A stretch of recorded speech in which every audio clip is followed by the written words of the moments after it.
بسم الله الرحمن الرحيم سبحانك لا علم لنا إلا ما علمتنا إنك أنت العليم الحكيم اللهم اجعلني في عيني صغيرة واجعلني في أعين الناس كبيرة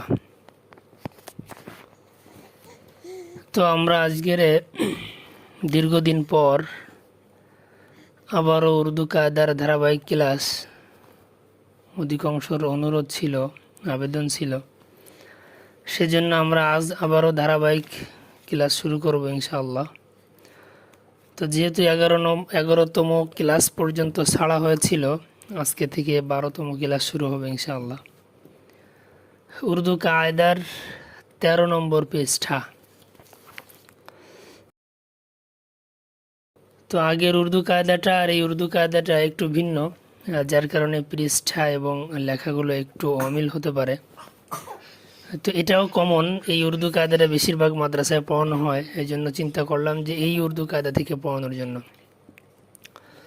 তো এই জন্য আমরা প্রতিবারের মতো উর্দু নতুন কিছু শব্দ শিখব, যার কিছু শব্দ আমরা গত 11 ক্লাসে কিছুটা শিখছি। আজকেও সেগুলো পড়ব এবং সেই শব্দগুলো দিয়ে বাক্য গঠন করা শিখব ইনশাআল্লাহ। তো প্রথমটা হলো গৌর, গইন ওয়াও র, গৌর। তো একটা বিষয় বলবো যে উর্দু কায়দা পড়ে যেন কমসে কম আমি যে কোনো উর্দু পড়তে পারি এবং যে কোনো উর্দুর মোটামুটি অর্থ বুঝতে পারি, সেইভাবে পড়ার চেষ্টা করব। তো প্রথম শব্দটা হচ্ছে গৌর। কীভাবে পড়লাম যদি একটু খেয়াল করেন, গইন ওয়াও র। উর্দুতে যেহেতু জবর জের পেশ তানবিন সাকিন নেই, এজন্য আইডিয়া করে অনুমান করে আগে পরে দেখে বুঝে পড়তে হয়। এটা কমন একটা বিষয়, কিছুটা ইংলিশের মতো, আকার ও শিকার কিছু নেই, জবর জের পেশ কিছু নেই। তো গইন ওয়াও র, গৌর শব্দটা গৌর। গৌর অর্থ মনোযোগ, গৌর অর্থ মনোযোগ। তাকে ওসমানি মুখস্থ করো, গৌর অর্থ মনোযোগ। জোরে পড়ো, গৌর অর্থ মনোযোগ। একটু বসো, মুখস্থ হয়েছে? বলো তো। মনোযোগ। দ্বিতীয় নম্বর হচ্ছে খৌফ, খ ওয়াও ফা, খৌফ। খৌফ অর্থ ভয়, খৌফ অর্থ ভয়, মুখস্থ করো। খৌফ অর্থ, খৌফ অর্থ ভয়, খৌফ অর্থ মুখস্থ হয়েছে? হ্যাঁ বলো তো।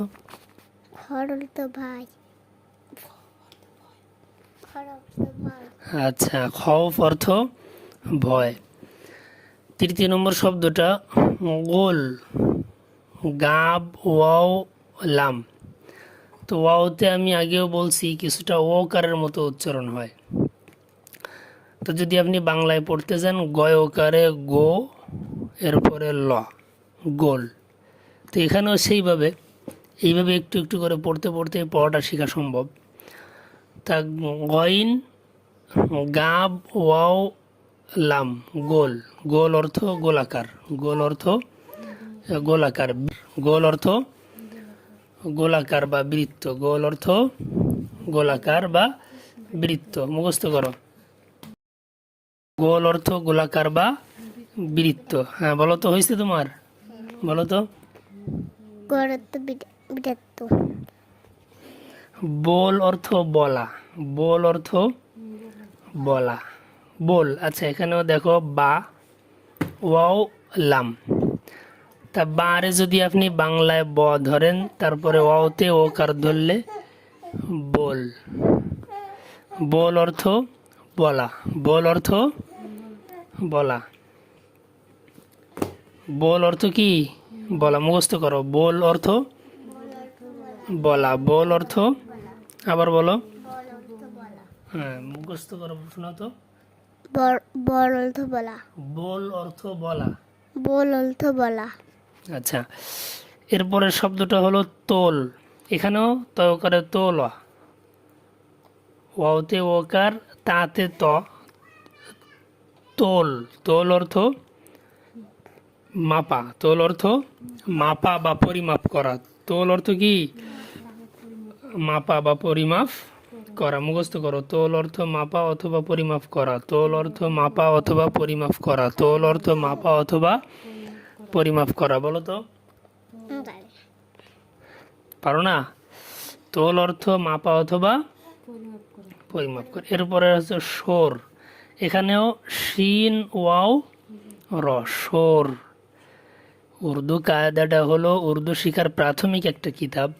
তো এই জন্য এখানে এক এক জায়গায় এক এক ধরনের শব্দগুলো আনে, যাতে করে তোমরা ক্যাচ করতে পারো, যাতে করে তোমরা ধরতে পারো, বিষয়টা বুঝতে পারো। তো এখানে দেখো উপরের প্রত্যেকটা শব্দ, গর, খফ, গোল, বোল, তোল, সোর, সব ও কার দিয়ে এখানে শব্দ ব্যবহার করছে, অর্থাৎ ওয়াও দিয়ে এখানে শব্দগুলো আনছে। যে এইগুলো ওয়াও যখন আসে তখন কিভাবে পড়তে হয়, সেটা শব্দটা কিভাবে উচ্চারণ হয়। তো আশা করি তোমরা বুঝছো। তো সোর অর্থ হইসই। সোর অর্থ হইসই। সোর অর্থ হইসই। সোর মানে কি? হইসই। মুখস্থ করো। সোর অর্থ, সোর অর্থ হইসই। সোর অর্থ কি? হইসই। মুখস্থ করো। সোর অর্থ হইসই। সোর অর্থ হইসই। মুখস্থ হইছে? আচ্ছা, এরপর হচ্ছে হো। আচ্ছা, শব্দটা কি? হো। হা ওয়াও, হ করে হো। শেষে যে নুন, নুক্তা ছাড়া নুনটাকে বলা হয় নুনে কুতনি। কি বলে? নুনে কুতনি। এটা অনেকের কাছে আজকের নূতন। যে নুনের নুক্তা থাকে না, খালি নুন, ওই নুনটার নাম কি? নুনে কুতনি। বলো তো। নুনে কুতনি। নুনে কুটনি না, নুনে কুতনি। নুনে কুতনি। আচ্ছা, নুনে কুতনি। তো নুনে কুতনির বিষয়টা হলো নুন উচ্চারণ হবে না, নুনটা নাকের মধ্যে হালকা একটু গুণ্য হবে। যে হো যদি এখানে নুনে কুতনি না থাকতো তাহলে পড়তাম শুধুমাত্র হো, নাকি? যেহেতু এখানে নুনে কুতনি আছে তো উচ্চারণটা এরকম হবে হ। কি হবে? হ। কি হবে? হ। মানে হো বলে শেষের দিকে একটু নাকের ভিতরে যাবে, যে এখানে একটা কি আছে, নুনে কুতনি আছে। তা হো শব্দের অর্থ কি? হই। হ শব্দের অর্থ হই। হ শব্দের অর্থ কি? হই। মুখস্থ করো। হো অর্থ হই। হ অর্থ হই। হ অর্থ হই। হ অর্থ কি? হই। এরপরে শব্দটা হলো দুধ। শব্দটা কি? দুধ। দাল ওয়াও, দাল ওয়াও দালহা। শুরুতেই বললাম ওয়াও কখনো ওকার উচ্চারণ হয়, কখনো রস্যুকার উচ্চারণ হয়। দুধ। দুধ অর্থ দুধ। দুধ অর্থ কি? দুধ। দুধ অর্থ দুধ। মুখস্থ করো। দুধ অর্থ দুধ। দুধ অর্থ, হ্যাঁ বলো তো। দুধ তো দুধ। আচ্ছা, এরপরে আসতে এরপরে শব্দটা খুব। শব্দটা কি? খুব। শব্দটা খুব। খুব অর্থ সুন্দর বা ভালো। খুব অর্থ কি? ভালো। খুব অর্থ সুন্দর বা ভালো। খুব শব্দের অর্থ কি? সুন্দর বা ভালো। সুন্দর অথবা ভালো। মুখস্থ করো। খুব অর্থ সুন্দর অথবা ভালো। মুখস্থ হলো। এরপরের শব্দটা হচ্ছে লো। শব্দটা কি? লো। এখানে দেখো লয়কারে লো, লাম ওয়াও, লো। শেষের নুনে কুতনিটা একটু নাকের ভিতরে ঢুকবে। লো। কি? লো। লো অর্থ নিব। লো অর্থ নিব। লো অর্থ নিব বা নেব, যেভাবে বললে বুঝে আসবে। লো অর্থ নিব। লো অর্থ নিব, নেওয়া। ঠিক আছে না? লো অর্থ কি? নেওয়া। লো অর্থ নেওয়া বা নিব। বুঝে কি আসলো? তাহলে উপরের শব্দগুলো কি মুখস্থ হলো? আচ্ছা, মুখস্থ হয়েছে কিনা একটু অনুশীলন করা যাক, যাতে করে আমরা সামনের এই বাক্যগুলো, যে উপরের শব্দ দিয়ে গঠিত এই বাক্যগুলো যেন আমরা নিজেরাই অর্থ করতে পারি। এই জন্য উপরের শব্দগুলো একটু অনুশীলন করি। হ্যাঁ, আমি জিজ্ঞাসা করব, আপনারা উত্তর দিবেন। জি, গোল অর্থ বৃত্ত। বৃত্ত, বল অর্থ বলা। বলা, সর অর্থ হইচই। হইসই, ল অর্থ নেব।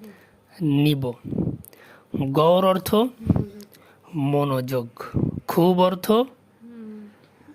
খুব ভালো বা সুন্দর। খুব অর্থ কি? ভালো বা সুন্দর। এই যে মানুষ বলে না খুব সুরত, খুব অর্থ কি? ভালো বা সুন্দর, ভালো বা সুন্দর। সুন্দর। আচ্ছা, তাহলে আমরা উপরের এই শব্দগুলো দিয়ে নিচে যে বাক্যগুলো তৈরি করা আছে নিজেরা পড়ার চেষ্টা করি এবং অর্থ করার চেষ্টা করি। দেখো, সিন চে সাঁচ। আবারও বলতেছি, উর্দু পড়া একেবারেই সহজ, ইংলিশের মতো। জাস্ট একটু প্র্যাকটিস করলেই হয়ে যায়। সিন চে কি হবে? সাঁচ, তারপর বল, সাঁচ বল, সাঁচ বল। সাঁচ অর্থ সত্য, বল অর্থ বলো, বল অর্থ বলো। তো সাঁচ বল অর্থ কি? সত্য বলো, সত্য বলো। আচ্ছা, এরপরেরটা দেখো, কাপ মিম কম, মিম কম, কম নুন হা না, হা কম না, কম না তোল, তোল তো করে তোলা, তোল, ঠিক আছে না? তাওয়াও তো, এরপরে লাম ল, তোল। তাহলে কি হলো? কম না তোল, কম কম না না তোল, তোল কম মেপো না, অর্থাৎ পরিমাপে কম দিও না, কম মেপো না, কম মেপো না বা কম পরিমাপ করো না, কম পরিমাপ করো না। গৌর সে শুন, গৌর সে শুন, আগেও বলেছি, বারবার বলতেছি। ইয়ায় মজহুল, দেখতে কিছুটা একারের মতো। একার যেমন হয়, ইয়া মজহুল দেখতে কিছুটা তেমন। একারটা গোল হয়, ইয়ায় মাজহুলটা হালকা একটু বাঁকা। তো ইয়ায় মাজহুলেও একার উচ্চারণ হয়। কি কার উচ্চারণ হয়? একার। তা সয়কারে সে, এটা সিন ইয়ায় মাজহুল সে, কি হবে? সে। গৌর সে সিন নুন সুন, গৌর সে সুন। গৌর অর্থ কি? মনোযোগ, সে মানে দিয়ে, সুন অর্থ শোনো। গৌর সে সুন অর্থ কি?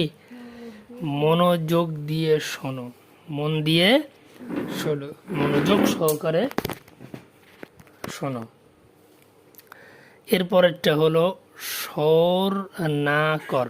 সর অর্থ হইচই, না নুন হামজা, নুন হা না, কর সর না কর, হইচই করো না। সহজ আছে না? এরপর খুদা কা খৌফ কর, খুদা। দেখো, আগেও বলেছি, আবারও বলতেছি, আলিফ দেখতে অনেকটা আকারের মতো নাকি? তো আলিফ হলে চোখ বন্ধ করে জবর দিয়ে দিবা, আকার পড়বা।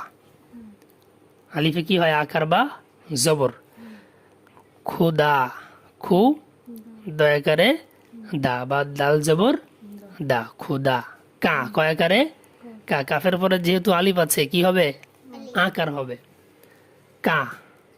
খৌফ কর, খৌফ অর্থ ভয়, কর অর্থ করো। খুদা কা খৌফ কর, আল্লাহকে ভয় করো। কা অর্থ কে, কা অর্থ খুদা কা খৌফ কর, আল্লাহকে ভয় করো, আল্লাহকে ভয় করো।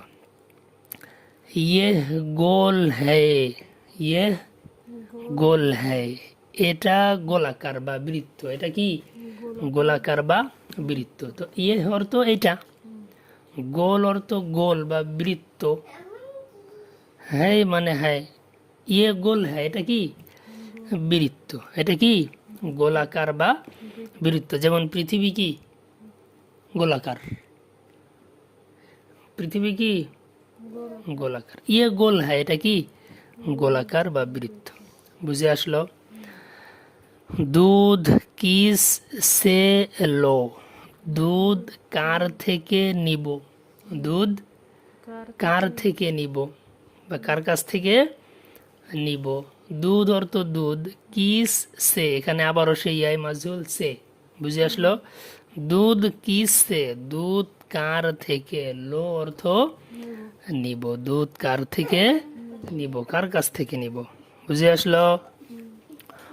ওহ আ গিয়ে হ্যায়, ও আ গিয়ে, এই উপরে যে একটু বাঁকা এটা হলো হামজা, এটা কি ওহ আ গিয়ে হ্যায়, সে এসে গিয়েছে, সে এসে গিয়েছে।